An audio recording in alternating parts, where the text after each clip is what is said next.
Hey guys, it's Liv here, and in today's video, we're going to be ranking every Gigantamax Pokemon in competitive.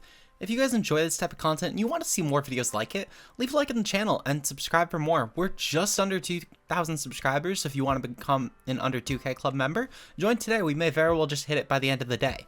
With that said as well, Discord and Twitter are both linked down below in case you want to stay up to date on future content or just interact with me a bit more.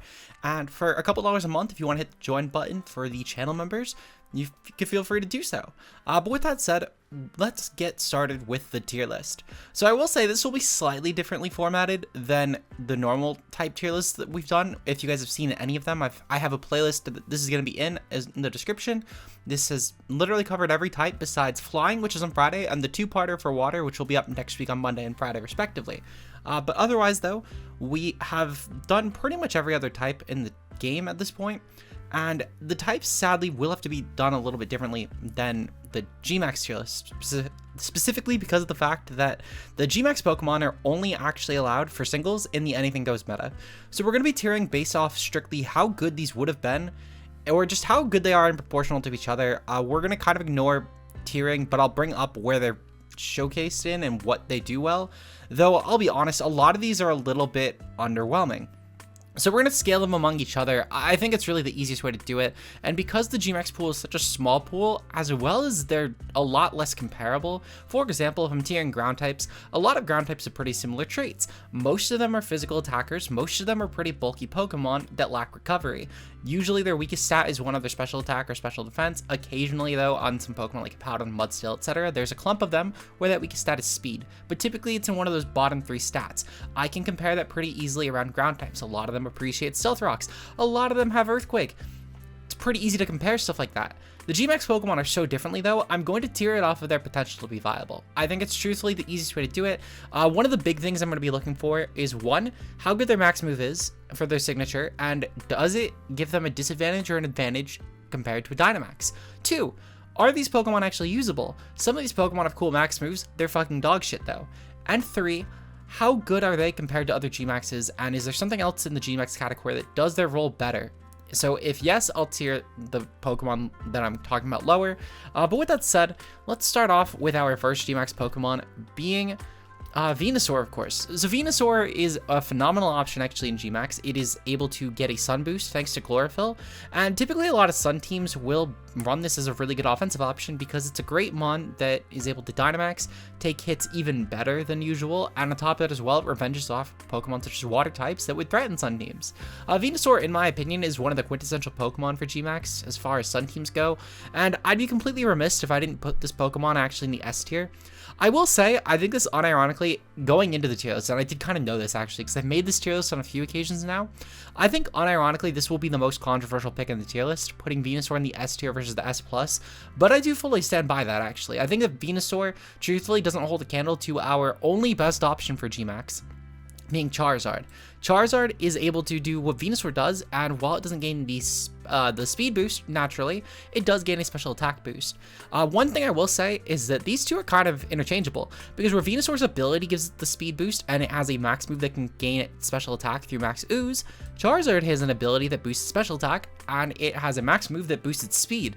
And personally, I find Charizard's more valuable, because not only does Charizard gain the special attack boost for all of its attacks with solar power, in the sun at the very least, you also gain an extra boost for your fire type attacks thanks to the sun's natural benefit. I do find that slightly more valuable, especially when we consider max Wildfire versus Gmax Vine Lash. So basically these moves, they all for the three Kanto starters, they do 1/6 damage over time to any Pokemon on both sides of the field, well, on both your opponent's side of the field, I should say, for both slots, or if it's singles, it's just the single slot. Regardless if they switch out or not, it's not a trapping move, it just does the damage. It's 1/6 over time, unless if you match the type of the Pokemon that's using this. For example, it's specifically for the max move, I should say. That's the better way to put it. So in Venusaur's case, only grass type Pokemon are immune to this. Nothing else is, and for Charizard's case, it's fire types. I do think there's a lot more viable of a case to see a Pokemon that's a really top tier as a grass type, especially if we talk about VGC. In singles, this is pretty debatable. For OU at the very least, for AG at the very least, it's literally just Charizard and then like Ho-Oh, and that's pretty much it. Whereas at least for grass types, it's like Ferrothorn, and that's pretty much it. So neither one really has competition from anything besides themselves and like one stray Pokemon as far as AG goes. But for VGC, it's a different story. While Charizard is to compete with dealing damage to one of the most common Pokemon of all time being Incineroar, I think Venusaur's pool of Pokemon has to deal with being immune to this move is a lot wider. For example, we have Pokemon such as Rillaboom, which still hits a solid 20%-ish usage depending on the format. We have Amoonguss, which is incredible usage. We have Kartana, which is pretty high usage. We have Therathorn, which still has decent usage even. And we have obviously opposing Venusaurs, which is still like a top 5 Pokemon. So when we consider that into account, I do think that Charizard has slightly better meta positioning. Also, Charizard, offensively speaking, is able to boost speed for both itself and the partner Pokemon, and I do find that more useful than the Venusaur boosting a special attack for itself and the partner Pokemon, especially when the other partner Pokemon you might be boosting stats for would end up not having a way to actually boost its own speed because your Gigantamax was used on Venusaur, which can't boost speed. So I do think that Charizard just is a better version of Venusaur for Sun, though a lot of teams can just truthfully get away with running both these because they're both just that damning. If you wanted to put Venusaur with Charizard in the S+, I wouldn't blame you in all honesty. I do think, though, there is enough of a gap to where I did want to differentiate it on this tier list. Next up, though, we do have Blastoise. So Blastoise is honestly the worst of these three, but it's still probably in the top half for Gmax. Blastoise is probably one of the best A tiers we're going to have today. With Max Cannonade, it's the same as these two, but it's for water types, which there's a lot of water types, and there's a lot of really good competitive water types. I would be remiss if I didn't mention, of course, that Blastoise does have a lot of options, though, pre-Gmax to really become a monster. For example, if you were to get a Shell Smash up, forcing a switch out, which Blastoise can do relatively well, but if you were to force out swap, let's say, and go for a Shell Smash and then go for Max Cannonade, you're probably getting the easiest time sweeping among these three starters, which is a pretty big deal actually. I think that Blastoise, in my opinion, is the easiest to snowball because it does what Venusaur does with its ability, and it does what Charizard does with its ability, and it also just does it better because of the fact that you're able to +2/+2/+2 for your offenses and speed. On top of the fact as well, you can just pair a White Herb with it to get rid of the defense drops, or just keep them. You've doubled your HP anyway, it's not a huge deal. I think a Blastoise, though, is an absolute monster. The one thing I will say, though, that is a little bit unfortunate is that I think that Blastoise's potential for abilities on Gigantamax is pretty terrible. Typically, Rain Dish isn't that great, albeit, to be fair, Blastoise could, in theory, make it work, but especially when you're not setting the rain yourself with Cannonade, I do think it's a little bit less useful, especially when Blastoise is one of its best coverage options for weaknesses with Max Hailstorm, would just clear the rain anyway. So I do think it's not even like a case of where Blastoise could be useful as a rain team breaker. It would just clear the rain too quickly the second a grass type comes in. So I'm going to put Blastoise in A tier. I think it's still a really good Gmax, just not as good as Venusaur and Charizard. It's just steep competition, to say the least. Next up, we have Butterfree with Max Befuddle. This is a bug-type Gmax move. Inflicts randomly between poison, paralysis, or sleep on both opponents. I think it's a 50% chance to inflict a status on any given turn, and then that 50% is split three-way among those three statuses. It's the best option of these, in my opinion, because the fact that, unlike with other Pokemon such as Toxtricity, it's not taking advantage of an actually useful max move and clearing that away for it. And I do think that at the very least, Butterfree also still having Airstream as an option is really useful for it, because Butterfree can actually boost its speed while doing this, and it actually could become a pretty useful Pokemon. I think Butterfree is, in my opinion, one of the better utility-based Gmax options. Between Befuddle and also Airstream, you're able to get a lot of shenaniganry up and pair this with a really good setup option that would set up, let's say, a Sword Stance or a Nasty Plot, and really go ham. I know that in earlier VGC formats, this was actually kind of a useful Gmax Pokemon from my own experience. I do actually think this is a pretty decent one. I'm going to put it in the B tier. This will probably be one of the higher in B. I wouldn't say it's C through F. I think that there are actual dogshit Gmaxes that get into the C through F territory. And while Butterfree as a base Pokemon is not great by any means, I do think the Gmax actually saves it a lot. Now, next up, we do have Pikachu. Pikachu, in my opinion, is probably going to be the best one we're going to have in the B tier. Pikachu just does similar to what Butterfree does, but it's only for paralysis. And again, it's for all opponents, so it's still a spread option, which all of the Gmax moves are spread for when it does stuff like that. So just to put that out there. But Pikachu does have a few things going for it. For one, with Light Ball, you're able to boost both your offenses before an attack. And two, with the HP boost with the Gigantamax, you're actually able to turn into an almost useful Pokemon. I say almost useful. I know it's kind of a disservice to Pikachu. It actually has had some pretty incredible performances, Gen. Truthfully, I think you could even make a case for A tier. Pikachu has consistently found a way through nearly every series this Gen, funny enough, to actually make a top cut. And that's pretty impressive as it is. Though I'd also be lying if I said I didn't think a part of that was because people trying to make Pikachu useful rather than Pikachu actually being useful, purely because it's a mascot pick and it's a funny Pokemon. Though at the same time though, Pikachu is still like an actually useful Gmax. From experience, I do think this is a really decent one. And again, I think you could make a case for A tier. I'm going to reserve it though, because the second that Pikachu gets out of Gmax, it's probably one of the worst Pokemon on this list as a base form. It's literally maybe only outclassed in that regard by like 4 Pokemon that are worse than it. But in general, I will say the other big reason is the fact that because this is an electric type attack, you actually do miss out on setting your own terrain, which is a pretty useful option of Max Lightning. Being able to set terrain is pretty good. So I do have to knock Pikachu some points there, and personally for me, I think that's probably the biggest reason holding it back from A tier. But Pikachu does such good damage, and it has a lot of other good coverage options, stuff like max overgrowth. You have max whatever the max water one is. I know it gets that through Surf. You get stuff like max knuckle with Focus Blast, and I think it even gets Brick Break. I know you get some fairy options too, because I know that Raichu gets Disarming Voice, so I know that it gets it from Pikachu. But you got a lot of good coverage options. Even as far as pre-Gmax goes, you still get some cool utility like Fake Out and E-Speed. So I definitely got to give it to Pikachu. Solid B tier Gmax. Meowth, this is literally the one of 2 F tiers. In fact, I'll put the other F tier. No, actually, I'll get into why I'm not putting an Eevee in the F tier in a little bit. But there's one reason for it, and there's one reason it's not related to the max. Meowth has an actually useless max move. It's just fucking Payday, but Gmax, and the stats are so terrible because it's a Meowth and it has like no actual stats. This is a really terrible Pokemon. To put it in perspective, the best thing you could do with Meowth, typically, if we were to like actually use Meowth, typically in Little Cup, this would be used as a technician user with stuff like Fake Out. And that's pretty cool. None of the max moves are going to be able to take advantage of that. So that's already hurting Meowth a ton. So you can't take advantage of Technician, so your best option now is a Nerve for Gmax Meowth. Well, a Nerve doesn't really help it because Meowth isn't really doing damage to begin with, and its coverage is not great. To be fair, it does have some cool options like Shadow Claw and Knockoff, which... Oh wait, actually it doesn't even get Knockoff. I was reading Nasty Plot for some reason. You get Foul Play though, still for Dark.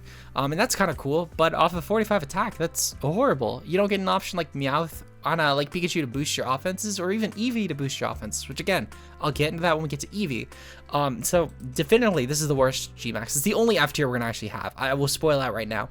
Everything else is leagues above Meowth. Truthfully, I think I could even make a tier below F and make it like the Meowth tier and just show that whole gap, but I'm not going to keep it consistent. Machamp's up next. So this one, I will say, I've fallen a lot in my respect for Machamp. Initially, I thought that it was a fighting type Gmax move that didn't actually do less damage, but I learned recently though that Gmax Chi-Strike does less damage. It's based off of Knuckle, which fucking sucks. That's really bad because it was actually a legitimate option to do some good damage, because you could have raised your focus energy, your critical hit ratio through stuff like focus energy, which it does stack with, and it says that it does that unlike other critical hit moves, which is pretty good. It's a unique thing that Chi-Strike gives. If it was hitting off of normal max move mechanics instead of just Knuckle and Ooze respectively, I would have probably put this in the B tier, and I would have probably put it pretty low in the B tier, because you could have actually had a really high base power fighting type Gmax move that could have done a lot of damage, and that would have also been able to boost its damage in theory because of the crit ratio. Because it can't though, I'm putting it in the top of C tier. Guts is still pretty good, and to be fair, it has a lot of good coverage still, but the fact that it can't boost its damage output, well, the fact that it can't be a higher base power fighting type attack because it's not boosting attack or special attack, I am going to lower it. Crit is still really good, but it's not consistent unless you're literally clicking Chi-Strike 3 times or just stacking it specifically with the intent to crit and only crit. But at that point, to do that, you'd probably need like a scope lens, which means you're giving up Guts Burn, which is pretty useful. So I'm gonna give it C tier. It's a really good C tier, to be fair, and it might even go up to B as we go through the tier list, but I'm putting it C for now. Gengar. Gengar's is basically just Mean Look, which is pretty decent actually. That's a pretty good effect. It's basically just a worse Mega Gengar because it doesn't get the stat boost from it, which is pretty good. It takes off the Ghost move too, which means that you could still boost your special attack with Max Ooze. You get coverage as well with stuff like Max Lightning, which is able to then boost itself further because of the fact you're setting electric terrain. Also helps Gengar not have to fall asleep, which is pretty good. I think Gengar does a lot of favors for itself. Sadly though, Max Knuckle doesn't take into account that you could, in theory, go for Max Knuckle on a special attack and maybe make the special side of Max Knuckle and the physical side of Max Ooze not get a damage reduction. If it did that, I think Gengar truthfully could have a case for S tier. Because of that though, and because it doesn't really have a strong fighting option in Max, I'm gonna put it in A tier. because if I remember correctly, it's either 195 that it peaks at. Terrible. Like, and also Focus Blast would do even less. I'm pretty sure Focus Blast hits like 90 for Gmax. The point being is that because the games were consistent rather than smart, we're going to put it in A tier. Kingler's up next. Lowers speed by 2 stages for all opponents, so it's basically built-in Scary Face, which is pretty cool actually. However, it's off of water, which means you're not actually boosting your water type attacks, which would have probably been what Kingler cared more about. To be fair, Kingler is a really good breaker, so maybe it's not a huge deal for it, but personally I do find it a little annoying. We're going to put it in the C tier because of that, below Machamp for sure, because it can't really boost its actual stab with the Rain Dance. It still has Knuckle, to be fair, which is pretty good, and you still get some coverage with stuff like Hailstorm, and I'm pretty sure you get Darkness as well, so it's still decent, just I think it's outclassed. There's a lot of better water types, such as Lapras. This is our S tier water, and truthfully, I think Lapras is one of the best Gmax Pokemon we've had ever. This is built in Auroraville with Hail, so you can still actually boost your water type attacks, because Ice does not get a damage boost with Hail, it is just an accuracy boost with Blizzard. I'm gonna double check that before I sound stupid, but I'm fairly sure that just like with Sand, it does not actually boost the damage output, which is kind of shit. Hail should really do that because it's kind of annoying that it doesn't actually boost the ice type. Though to be fair, my guess is because there's the damage over time, which is a cool benefit, I'll give it that. But still, because of the fact that it's off of Hail, I think it's incredible because you could still not only set the Veil with Hail, you can get the damage boost with Rain, which you never were missing with Hail anyway. On top of this as well, you still get coverage for opposing Lapras matchups as well as just opposing Waters, which would wall your dual stab of Water Ice with Max Lightning, which then boosts its own terrain even further. Lapras is a built-in just damage boosting machine, while also then taking hits even stronger on your own end. It's a phenomenal weakness policy user, and truthfully, in my opinion, this is probably the best Pokemon to take advantage of it. While Charizard has had some phenomenal success in later series for 12 with weakness policy sets that were really bulky, and while Venusaur can definitely make it work, I think Lapras is the one that's the lowest risk, highest reward for Gmax for weakness policies, solely for the fact that Lapras' coverage is so perfect and it has incredible bulk while also then stacking with Auroraville.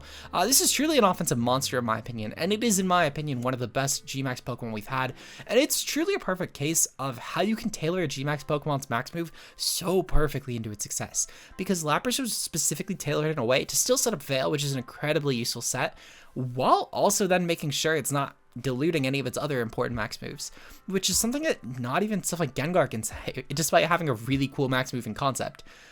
Well, no, actually, that's a lie. I was thinking of Blastoise, my bad, despite having a cool max move in concept. The point being, though, is that Lapras is an easy S tier. Eevee, D tier. And you want to know why this is D tier? It is solely for the fact that this is adaptability to boost it. It will be definitively at the bottom of D tier, but the fact that at least Eevee has a way to boost its damage, even if it's just through ability, it's one single thing it has over Meowth. I cannot give it in the same tier as Meowth for that reason alone. I think that might be the second most controversial thing about the Venusaur placement on this entire tier list. Feel free to disagree either way. I'm sure that I will get a lot of comments regardless in either set around this, but the two, regardless, I do think you could make a case for F tier Eevee. It's still really bad, but I think adaptability alone keeps it out of there. Snorlax is up next. Snorlax is an easy A tier. Replenish is really cool actually, and has a 50% chance of doing it for yourself as well as your ally, which is a really underrepresented effect of this in my opinion, because you could just berry stack with a team like this and pair this with a really good restricted, so just Groudon maybe with Citrus Berry and go with like a Snorlax Agua set, or even just a Resist Berry potentially, and just try and take hits consistently with that regard. I do think, in my opinion, this is really cool, and I think it's a really good option for Snorlax because Snorlax has historically been known as like the berry Pokemon. So I do think that Snorlax is probably one of the best options to take advantage of this. It's often normal, which means no max strike, but truthfully, it's not a huge hit for this. Snorlax typically is such a slow Pokemon that even if you click max strike 3 times, you're not outpacing anything, and even still, you probably benefit more from using this on Trick Room anyway. So Snorlax is an easy A tier in my opinion. I do think Blastoise's max move is still more broken in theory, even if it limits the rain aspect. So I'm not going to put it above Blastoise here. I did just want to mention that, but it's still a really cool Gmax. Garbodor's up next. Poisons all opponents. It's just the Pikachu version of Poison. Means you can't boost special attack, but Garbodor has mixed offenses anyway, and you could still boost with Knuckle actually, which is pretty cool. Because the fact that, again, Garbodor in both cases is a pretty often, well, actually it's a lot higher in physical attack. I thought they were both 80, but Garbodor's actually 75 and 95 and 60 in special attack. It's kind of cool actually. Again, get some really cool coverage options, some good utility too with Haze and Pain Split. Honestly, I'd say this is a C tier. I'm gonna put it above Kingler at least, because its max move is a lot more useful than Kingler's. I will say the stats kind of hold us back. The best one being physical attack at 95 is kind of shit. And Garbodor would typically more so probably benefit from being a Spikes user than a Gmax Pokemon. But the coverage is really good in Max, and I think truthfully it could get some kind of useful bulk with Gmax. You would get some stuff like, for example, Gunk Shot with Poison. You get Drain Punch, which could be your Knuckle. You could get stuff like Rock Blast, which could be your Rock Fall, which is kind of decent. Just clear weather at the very least, even if it doesn't really benefit Garbodor to have a weather up. You get Seed Bomb for passive recovery, Tantrum to boost Spadef. You get a lot of good options here. So if nothing else, I'm going to put it above Kingler. Well, actually, no, I'm going to put it below Kingler, because Kingler's coverage options are probably about as good. And Kingler, if nothing else, despite the fact that the max move isn't what it should have been, in all honesty, or at the very least, it lowers a type that's useful for it. Kingler's abilities are a lot better with stuff like Shell Armor, probably tailoring Max a lot more, or Hyper Cutter being great for VGC. You also have a much wider coverage set. For example, well, not much wider, but stuff like Crab Armor, you still get Knuckle to boost offenses, you still get Tantrum to boost, Tantrum and High Horsepower to boost Spadef. You get Darkness, which is just a cool max option in general, and off of Knockoff, it's really good. Rockfall, again, the same sort of thing. The point being is that I think that they're both pretty similar. I just think that Kingler as a Pokemon is better offensively speaking. So I think it better suits the Gmax in general, because Gmax Pokemon typically do benefit a lot more from being offensive. Melmetal's up next. Makes just Torment basically for both allies, which is really useful in my opinion, especially with how bulky of a Pokemon Melmetal is, and this could in theory stop opponents from clicking a super effective spam, and because of the fact it's built into an offensive option, this is really useful actually. It's really incredible. We've actually seen even just from base Torment having uses with stuff like Heatran matchups for other Heatran, which is pretty cool actually, because it's such a niche way that really only Heatran could exploit for that matchup. But it's pretty good because you could actually just run Protect sets with Torment at that point. In Melmetal's case, you could actually go for Max Guard at that point and then pull off the same sort of effect. Not only this, but Melmetal sadly does miss out on the boosting Fizz Def options, but you could still do that pre-max anyway, and it's bulky enough Fizz Def to where it's not a huge deal. And you still get stuff like Max Quake to boost Spadef, which is really the defense that Melmetal cares more about, as well as coverage options like Max Lightning and Max Hailstorm, Max Knuckle 2 for offense. So I'm definitely putting Melmetal in the S tier. I'm putting it right below Venu though, and I think it's purely because of the fact that despite Melmetal being a terrifying Pokemon, I do truthfully think that there's enough. I think that Venusaur at least having a much easier way to snowball a team. Melmetal does kind of need Trick Room up, whereas Venusaur just have, well, no, because Venusaur does need Sun, which is kind of a thing. I don't know. I think they're both pretty good. Truthfully, I think that Melmetal and Venusaur could go either way. I think that Venusaur just has a lot more offensive potency, and I think if I'm looking at it from what they both provide to their archetypes, Melmetal as another Trick Room option is cool, but there's a lot of other good Trick Room Gmaxes and a lot of other good Trick Room Pokemon. And Melmetal's, shockingly enough, a fast option for Trick Room, being 34. We have stuff like Snorlax at 30, Hatterene at 29, so Melmetal's kind of fast compared to those for Gmax's standards. And on top of this as well, Venusaur at the very least benefits Sun in a very unique way of being a Gmax that not only benefits from the Sun, but it also massacres water types, and it's really good at long-term breaking sashes for them. So it's a really unique role that while Charizard can still get the sash breaking side, it's not going to really touch waters in the same way that Venu does. So I do think that even still, that role is much less contested for Sun, whereas for Trick Room, it's definitely more contested in my opinion among a lot of other top-tier Gmaxes, despite Melmetal being the best of them. So I'm going to put it in S, and I'm going to put it below Venu. Next up is Rillaboom. Rillaboom's a cool option, and I'll be honest, this Gmax is incredible. This is one of all of the Kalos starters are the only Gmax Pokemon to hit 160, which is already a huge distinction. However, the max move is Mold Breaker for all three, which has its uses. For example, you can get around Sap Super Pokemon with Rillabooms in particular, which is kind of cool. But the fact you're not setting terrain, which to be fair, its ability does that anyway, so it's not a huge miss, is kind of an issue. I will say this does come into play specifically when we're talking about the fact that a lot of other Gmax Pokemon do change terrain on their own, so Rillaboom can't really guarantee that it will have it up. Not only this, but I think that Rillaboom's personally best option is typically clicking Grassy Glide, and I think that's a huge L that you can't really get that priority hit anymore because you're in Gmax.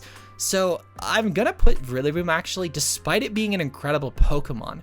I think Rillaboom is an S tier Pokemon. And I think I'm going to put its I think its Gmax is still actually really good. You can still take advantage of the terrain you've already set. It's definitely in the lower end of the S's though, for sure. And I think it's solely for the fact that I think that Rillaboom typically prefers being in not Gmax. I do think that they're both really good options though. Just kind of think it's unfortunate that Rillaboom can't set its own terrain if it needed to again.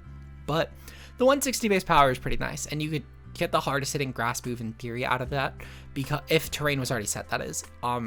So, or at least one of the hardest ones. The point being is that Rillaboom's still really good. I just think that it typically prefers not maxing. Cinderace. Cinderace is an incredible max, actually. With Libero, you're able to change typings for anything. You can get Stab for Airstream, Stab for Knuckle, Stab for Max Fireball, which is the same thing. However, it has the same issue that Rillaboom's does, being it can't set its own fucking sun, which is fucking terrible. Because it's a fire type that can't set its own sun and boost its own damage that way. However, Cinderace being able to go for Airstream and Knuckle, you could throw this on a Sun team and get success if you needed to, or it doesn't even really need a Sun team because you're just boosting your offenses naturally with a Stab option too, which is pretty cool. I'm putting Cinderace definitely right above Melmetal, solely for the fact that this is such a good stat boosting machine. I think it's pretty easy to make Cinderace into an absolute monster just off of its max move options between Knuckle, Airstream, and Max Fireball alone, and you still get some other cool options too. For example, you get Max Ooze, which, while it's not necessarily going to be a huge deal, it's a good coverage option for Cinderace just in general. Or you get Max Darkness, which again is pretty cool. So I do think it has some decent options. Hell, even Ironhead in theory could be useful for Max Steel Spike, but it's not something that Super cares about. So we'll give Cinderace S tier for sure.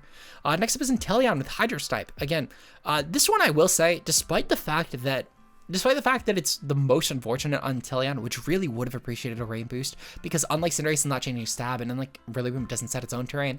I do think as well that Hydro-Snipe has the most uses, and it's solely because of the fact that if we're looking at Pokemon that are really common, you don't really see a common Sap Sipper or Flash Fire Pokemon in the meta, but what you do see in VGC is a common Storm Drain user through Gastrodon.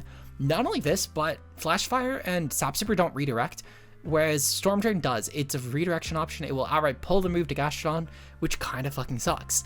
So with Inteleon being able to get around that with Mold Breaker, it's really actually useful in this regard. So I do think it has an actual use, which is something that I think in this case, it's passable enough to where you actually don't mind the fact that Inteleon's not setting their rain, because that is a legitimate instance where Inteleon would get kind of fucked over in a lot of matchups, and Inteleon can just get around these Pokemon and hit them for good damage too, because stuff like Gastrodon is a neutral option for water. So I gotta give Inteleon that. I think if nothing else, this is actually a really good option for Inteleon, despite the fact that it can't set rain, which is kind of unfortunate. Even still though, Inteleon still actually does get options to boost its speed through Airstream with Air Slash, and you still get options to set Hail at the very least, and just again, between Airstream as well as Hailstorm, you get good coverage for grasses.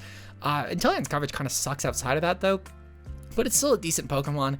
I'm gonna give it A tier. I'm gonna put it below. No, I'm gonna put it below Gengar. Final answer. I think it's still a really decent one, and truthfully, if someone was to tell me that they thought Inteleon was one of the better Gmax Pokemon in A tier, I wouldn't necessarily blame them as long as they didn't put it above Blastoise. But it's still definitely a decent one. I just think that sadly not having rain is a little unfortunate.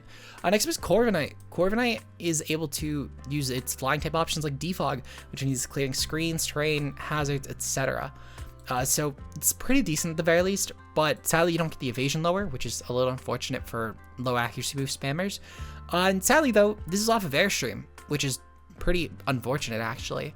I will say though that Corviknight typically would not care a ton about boosting speed. I think you'd more so care about boosting defenses with Steel Spike, so it's not as big of a deal. I do think though that Airstream is such a pivotal max move, especially for teams, and if their flying type isn't clicking Airstream, then what's the point of running it? At least as far as VGC standards go, because while Corviknight doesn't mind that, a lot of partner Pokemon, even if they're just average speed tier, would mind that. So I'm going to put Corviknight in the B tier. I'm putting it below Butterfree because at least Butterfree does get the option to Airstream, which is something. Corviknight is still an incredible Pokemon, and I think it's similar to Rillaboom, where Corviknight truthfully cares more about not maxing and being in base Corviknight, where it can Iron Defense spam and it can go for Body Press, than in Max, where it just doesn't care about these things.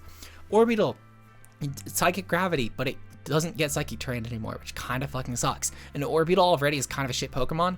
We're putting it in the D tier at the very least, because Orbeetle doesn't really care about gravity, really outside of Hypnosis, I guess, which is kind of cool, I guess. But yeah, no, not getting Psychic Terrain is really terrible for a Psychic type Gmax actually.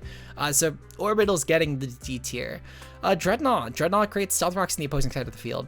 pretty cool in all honesty. However, it's off of rain and not off of sand. This is like the exact opposite of Lapras, where the Gmax was created so inoptimally, because if you did this off of rock instead, that could have been really cool. It's a water rock type where it never needs to worry about clicking Rockfall to clear its own rain, which is amazing. On top of this as well, it gets an incredible water type option that can set rain for itself and then Swift Swim past teams. Would have been really cool. Putting it in the bottom of C though, because honestly, this is still a really decent offensive typing, and Water Rock is still pretty good coverage. Sadly though, it doesn't have great coverage for the grass type matchups, at least off of the stabs, but it's okay because Dreadnaw still gets options for those matchups. For example, you have Ice Fang for max Hailstorm, so you could still get past your checks anyway, as well as Jab as well for the grass types. However, I don't know why you'd click that.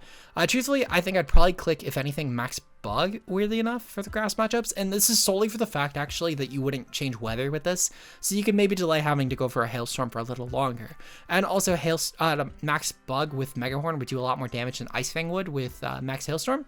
So the point being is this has enough coverage for weaknesses where I still think it's good, and rocks truthfully are fine in singles at least, and I've actually run this in singles with Kyogre teams, and it's kind of useful. Just sadly, it's kind of outclassed by other Gmaxes, so C tier. Might move this to D tier as the tier list goes on, we'll see. Coalossal's definitely another S tier Gmax for sure.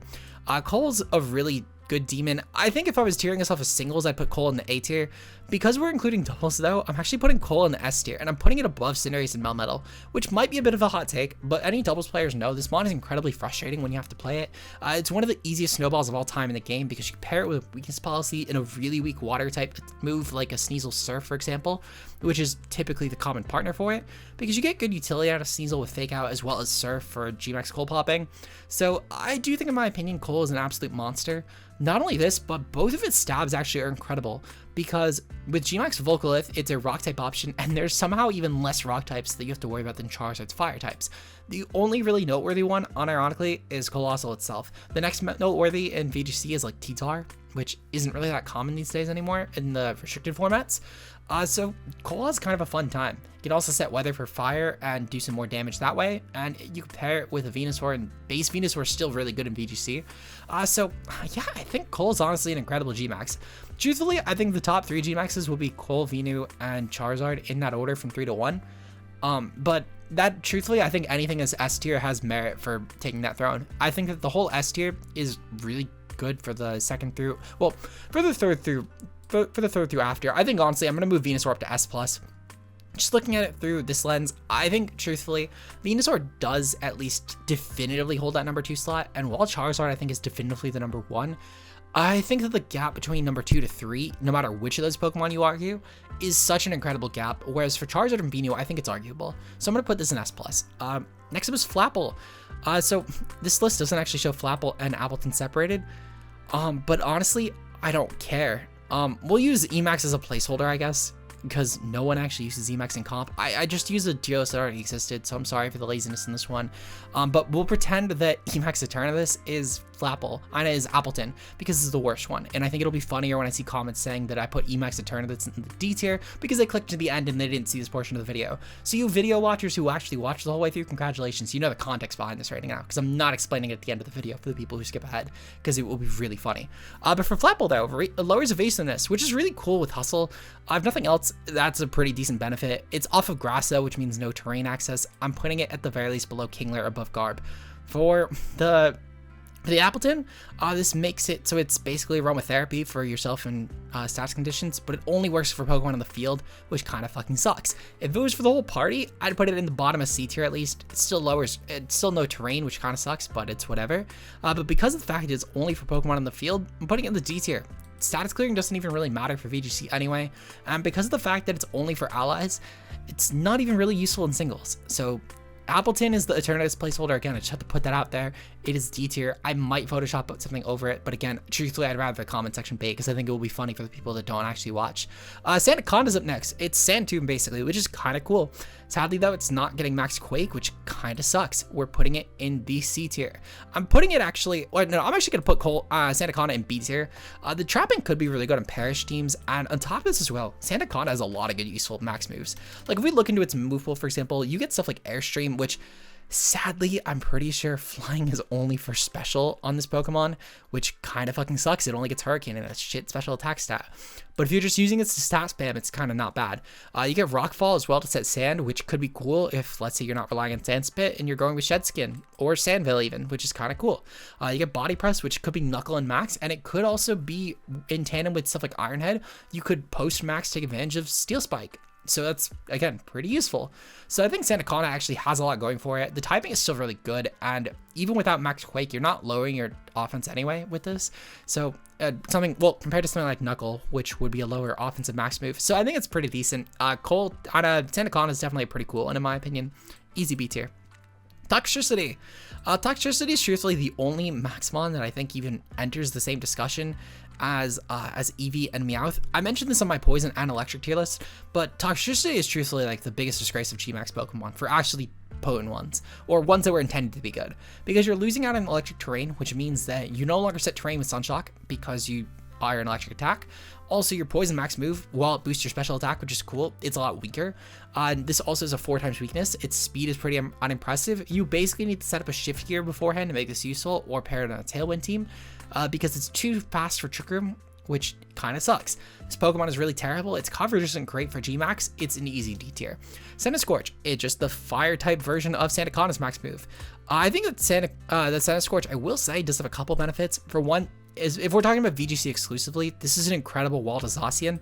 Zacian can't really actually touch this Pokemon, which is a really good niche this thing actually holds. Despite being a really terrible Pokemon, it's something it has. Flash Fire is also kind of cool as an ability, which is really good, or Flame Body as well to burn the Zacian matchups, which again, really cool trick that no one ever told you. It's a cool Zacian check. You also get Overgrowth, which is pretty cool for water matchups. You get stuff like Rockfall. Well, no, you don't get Rockfall. It's Scorching Sand that I was thinking of that's coverage for fires. Still not terrible, but it's off a special, which is weaker, but it's still 90, which is not bad. 115 is the physical attack, so the discrepancy isn't huge. Yeah, I think this is decent. It doesn't set its own sun though, which is kind of unfortunate. I'm going to put it below Flapple at the very least. It's just a worse Sandaconda. I think that the sun missing out here is a lot worse than the Spadef missing out from Sandaconda's, so we'll go with that. Hatterene's up next. Hatterene's a really strong G-Max. Easy S tier. The one thing I will say, Hatterene is again one of those G-Maxes that just did it right. Because the max moves off of Fairy, which means that while you're getting no status immunity, this has Magic Bounce anyway. It doesn't care about that. And you're still keeping Psychic Terrain, which is great because you could pair this with a Pokemon like Indeedee and spam Expanding Force. Or post G-Max, just click your own Expanding Force, which is incredible. You get the Sun boosting with Max Flare, which is also great to handle steals that would otherwise wall out Hatterene's Dual Stab. Incredible G-Max. This is one of the best G-Maxes on Trick Room in my opinion. Incredible Pokemon. Grimmsnarl. Grimmsnarl's max is cool. It's actually 50% of making the target drowsy, which is pretty cool, and it would fall asleep at the next turn. It's off of Darkfall, which isn't really a huge deal for Grimm because it's a physical attacker. On top of this as well, you get options like Starfall, which could be really good for making sure that Grimm doesn't get burned, which Grimm cares a lot more about because it's a physical attacker. I do think that Grimm's max in theory is really good, but typically Grimm is mostly useful for being a support Pokemon. However, Grimm's max is actually such a good max as a Pokemon. I'm going to still put it in the S tier, despite the fact that Grimm probably among the S tiers is probably by far the least likely to click it. For that sole reason, I'm putting it after Rillaboom at least, just because Grimm's max is such an unclickable Maxmon because of how good Grimm is as a support. But the max itself is awesome. This is really a really amazing max Pokemon. You still get stuff like Knuckle to boost your offenses. You get a lot of good coverage with Grimm. I do think an offensive Grimm G-Max would be really good, and it would have a lot of high rewards for a team, but base Grimm is still so fucking good. Hatterene, it heals the user in itself by 1/6, which is pretty cool. It's honestly the only max move that actually gives recovery, which is really decent, and very offensively is good. You still get coverage with Flare, which is decent. I'm going to put this in the bottom of A tier. I think the max in theory is really good, and pre-max you can also go for Decorate support, which is good, and then you get a free max guard when you're max guarding at the very least, and you don't even really need to shoehorn it on a moveset. So I think Alakazam is decent, just it's outclassed by a lot of other G-Maxes, is the sad truth of it. Raj, this sets up Steel Spikes as a unique hazard, which is really, really good for Raj actually. Despite missing out on Steel, it doesn't matter because this is the only thing that Raj actually does. So it carves out its own niche, which is something that even Dreadnaw, it sets up actual Stealth Rocks. That's already contested with. I could just run a Stealth Rocker or run Stealth Rocks on Dreadnaw. Raj though setting up Steel Spike is, Steel Surge is something that's unique to Raj. No other Pokemon could do it, post-max or pre-max, And sadly, despite missing out on the Iron Defense boost, which could be pretty good for pre-max and for post-max, that's still fine because you still get options like, for example, Max Quake, which boosts your Spadef. You still get Max Knuckle, which is great. You still get Starfall. You still get Overgrowth. Copper Ajah's coverage is really gross, actually, and this has options to basically boost any stat, any status, well, no, any stat, I should say, that you want. So honestly, I'm gonna put Raj in the A tier. I think Raj as a max is really good. I just think that sadly Raj is, again, outclassed by a lot of other max Pokemon because base Raj fucking sucks. Duraludon, it's just Spite and it takes off a dragon. At least it's not getting rid of Steel Spike, and it still has good coverage options with stuff, for example, like Knuckle, which is pretty cool. You also get options like, for example, Darkness, which is great for special attack spamming. Max Dragon isn't a huge deal. Lowering physical attack stat isn't exactly the biggest deal when Duraludon has a naturally high physical defense stat anyway.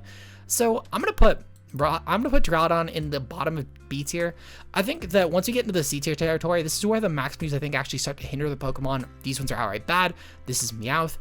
Duraludon isn't really hindered by its max move in all honesty. It's just not really benefited from it either a ton because VGC games are typically so short and Duraludon's lived long enough for Spite to make a huge deal on a stall build in Ubers or AG.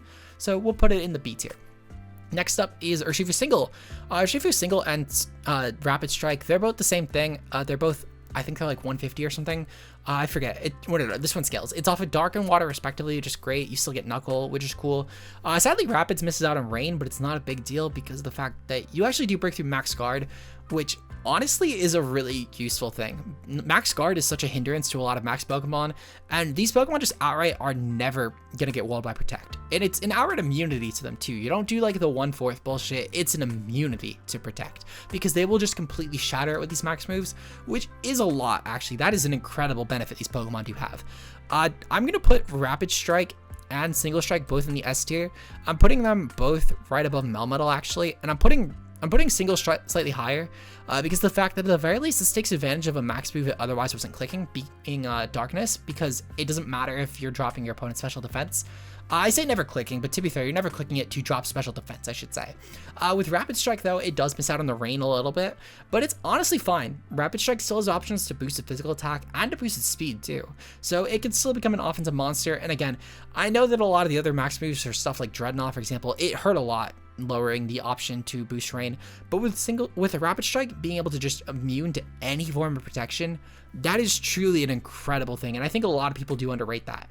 I know Urshifu's ability does it anyway for anything that's not a max guard, but the max move being able to get around max guard too it truly does make sure that you're guaranteeing your attack goes off, barring like a follow me redirection, which even still, this Pokemon is able to get around a lot of those moves pretty easily because a lot of those Pokemon just get fucked over by Rapid Strike because it's really stuff, well, between Rapid Strike and Single Strike, you could typically clear through most of them.